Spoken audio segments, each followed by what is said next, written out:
Okay. Perek Daled, Halacha Gimel, 4th chapter, number 3. La'olam kishiochel adam yeshib b'mkomo. When you eat, you should always eat in a sitting position, not standing. Oyata el smo. Or if you eat in a reclining position, you should recline on your left side. Now, we know at the Seder, there's a mitzvah to eat matzah. It's a positive commandment at the Seder. And we must eat the matzah b'haseba, in a reclining position. And when you recline at the Seder, you recline to your left, not to your right. And why do you recline to the left? For the same reason. Because if you recline to the right, it's possible that the food may go into your lung, rather into what? Into your, down the trachea, may go into the esophagus. And if it goes there, you're endangering your health. So therefore, if you're sitting up erectly, it's not a problem. But if you're leaning to the side, it should be to the left, not to the right. He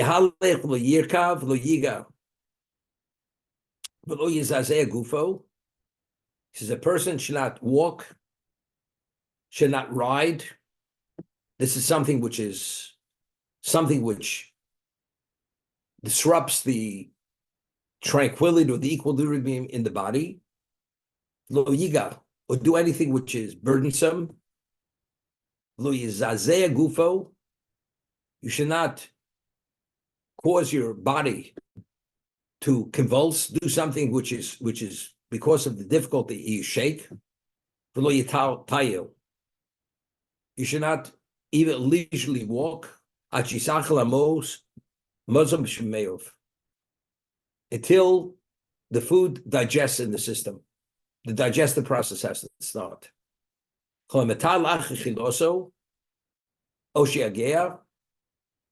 One who walks, strolls immediately after he eats, or he does something which is very tiresome, is that maybe you're creating a setting to bring very serious illness upon yourself. He says, roim bad v'koshim. Due to compromise, evidently it affects your immune system, it brings illness. It brings illness upon you. No, it's interesting. It says, after you eat, he says you should not walk, you should not ride, you shouldn't do anything tiresome or burdensome until the food digests. Okay? You eat at home, you could sit a little bit after the meal, and you go take a few steps, you sit down, you're not going jogging after you eat your dinner. But today, where people eat out, you eat in a restaurant, the moment you finish eating, where do you go? No. It says he doesn't say your tile needs more than just walking at a quick pace. It seems to me you have to really take it slow, because walking itself, if it's done with an effort, that compromises your health. Okay? There was no Moshe Feinstein. At the end of his life, he wasn't well. Didn't affect his mind. He had leukemia. So he would be in a wheelchair, and they would wheel him to the table to eat. And after he finished eating, before he would go into bed, he would tell the aide that he wants to leave the wheelchair 6 feet before the bed, and he wants to walk to the bed. Why? Because the Talmud tells us that after you eat, you should walk 4 cubits, and only then lie down. Because if you lie down without first walking, the digestive system doesn't start. That activates the digestive system. It's totally unhealthy. Therefore, he would tell the aide, his attendant, 6 feet before the bed, let me get out of the wheelchair, assist me to walk to the bed, then I lie down in the bed.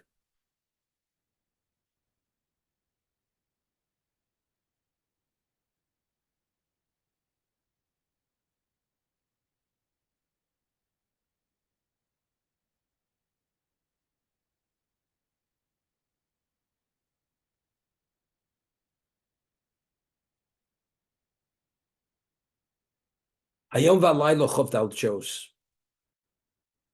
A day is a 24-hour period. The day and night.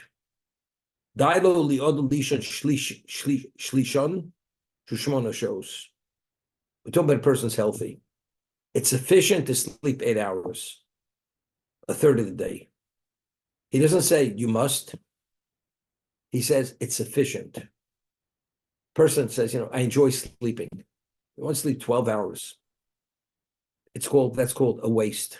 It's like a person's healthy, he takes vitamins.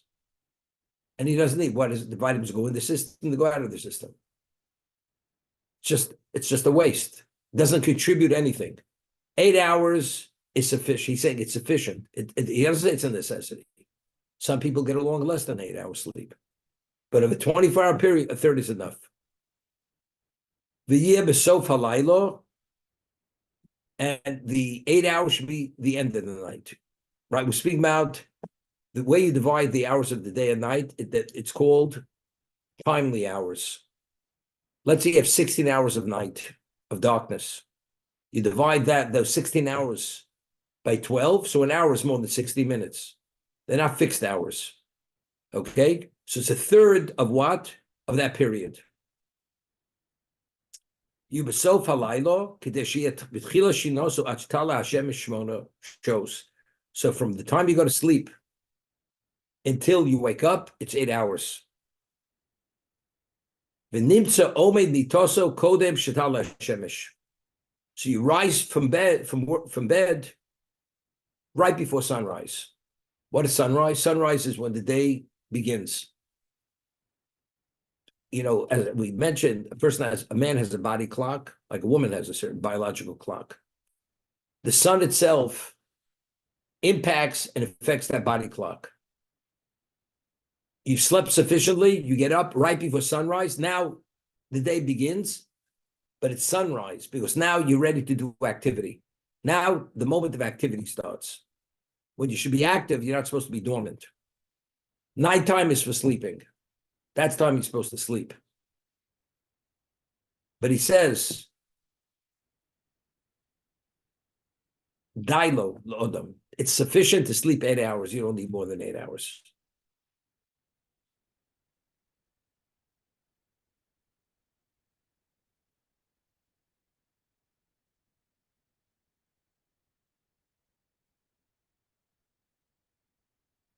L'yishin odam lo'aponav la'orpo. When a person sleeps, he should not sleep on his face, meaning on your stomach. La'orpo, not on your back. Elatzido, you should sleep on your side. B'tchilas halaylo, when the night begins, outside hasmol, you begin on the left side. Ub'tsof halaylo outside yamin, and towards the end of the night, you sleep on your right side. Now, the question is like this: why? Why do you sleep? We didn't discuss this. Why do you start on the left, and towards the end you sleep on your right? Now, we have internal organs. When you sleep on your side, that means the organ that's above rests on the organ that's below. We're speaking of the liver, and you have the heart. If you press down on the liver, if you sleep on your left side, the liver is not being pressed upon.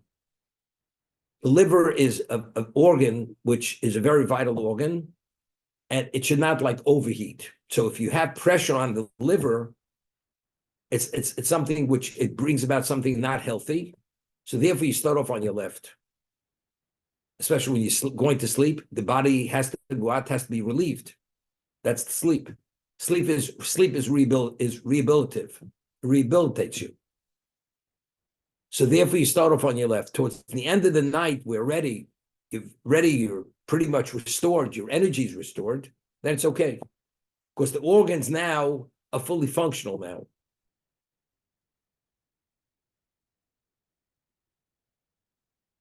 It's interesting. Most people who are healthy, when they awaken in the morning, they do their functions. The body relieves itself from all its toxins. It's interesting. Meaning when the body itself is rested and rejuvenated, that means it becomes functional. What does it do? it casts off anything which interferes with that function. So the body function is an expression of being healthy, and therefore the body's ridding itself of the waste, of all the toxins.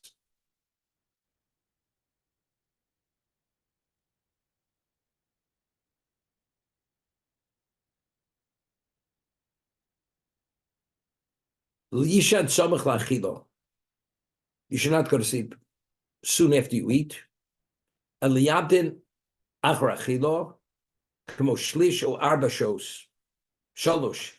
You should only go to lie down to sleep after 3 or 4 hours. Now it's interesting, even in terms of burning calories, right? You should not, when you go to sleep, the digestion should be already pretty much 50% through the digestive process, 3-4 hours. And then they recommend you should not eat a few hours before you go to sleep, even health-wise today. It's recommended.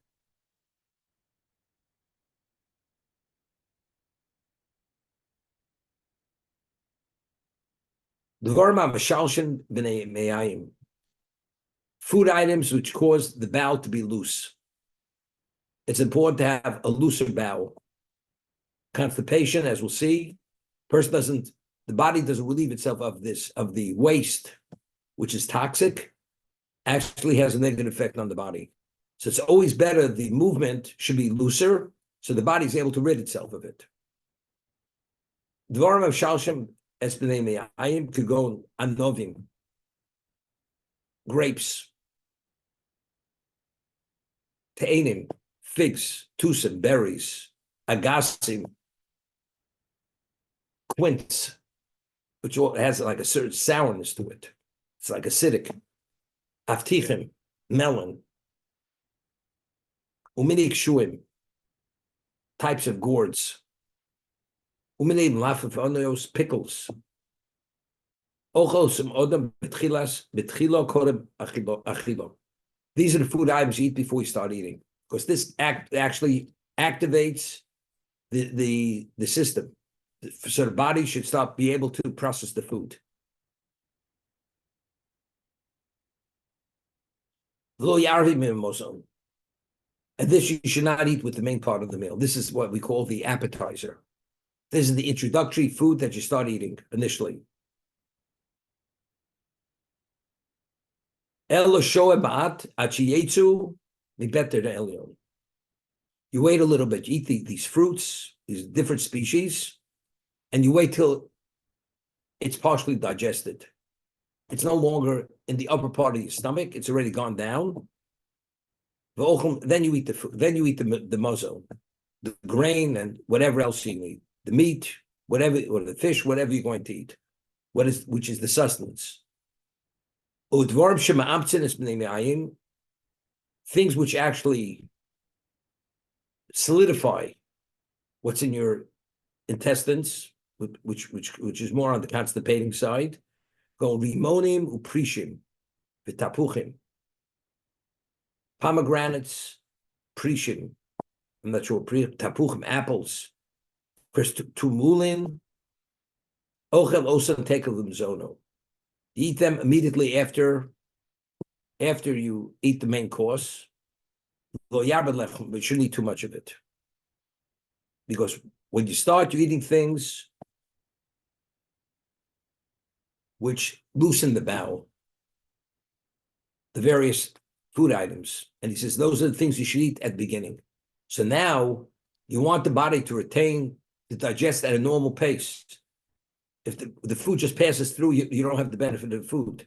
So when you finish eating the main part of the meal, you eat these other items, which actually solidify the food. It slows down the digestive process, that the body should be able to benefit when it digests the food. Just want to say something. Something which is a grain product. Right? We say boriminim zonos. Which means, again, because we know that bread is a staple. Now, why does a person become constipated from matzah? What's the difference between matzah and bread? Bread is leavened. What is leaven? Leaven is yeast bacteria. Bacteria is crucial for the digestive system. Matzah, because you bake it immediately, you don't let it rise. It doesn't become leavened, so the bacteria, which is naturally part of the bread, is not there. You kill the bacteria immediately, that it doesn't grow. It doesn't rise for that reason.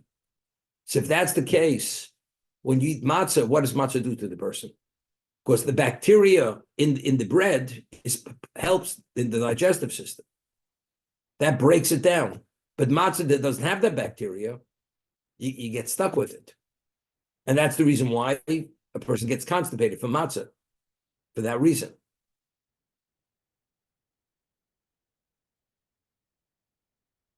The Gemara tells us that a dog is the most despised creature.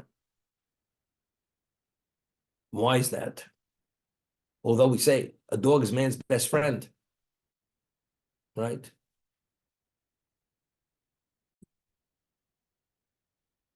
So the Gemara tells us that the creature which is the most needy creature to be loved is a dog. So therefore, if you show any affection to a dog, it will be dedicated to you to the nth degree. And it misreads it. So let's say a person sees a dog and you want to feed a dog, a stray dog, and you give it food. If you give that dog food, the way that dog processes it, that you love the dog. And because you're showing some degree of compassion, the dog immediately attaches itself to you. So the Gemara says that when you feed a dog, you give meat, simultaneously you take a stone and throw it at the dog to tell the dog to disappear. Because if you don't show that level of coldness to it, it's going to attach itself and it'll be dedicated. It's not going to let you live. But that's the reason why a dog is man's best friend. Because it attaches itself too much. It takes over your life, a dog. Okay? So the Gemara says, therefore, when HaKadosh Baruch Hu created the dog, the digestive system of a dog is different than any other creature. It's a 3-day digestive. It takes a dog 3 days to digest its food. Why? Because the longer the food is within its system, the food nourishes the dog. Because since the dog is a despised creature, people don't want to feed it. Because the dog always misreads that act of what? That act of kindness. So if that's the case, until he comes upon a person who's going to have some level of compassion towards it, the dog will die. Therefore, God created its digestive system that takes 3 days for it to digest the food. So it should be nourished with the food it eats for a longer period of time.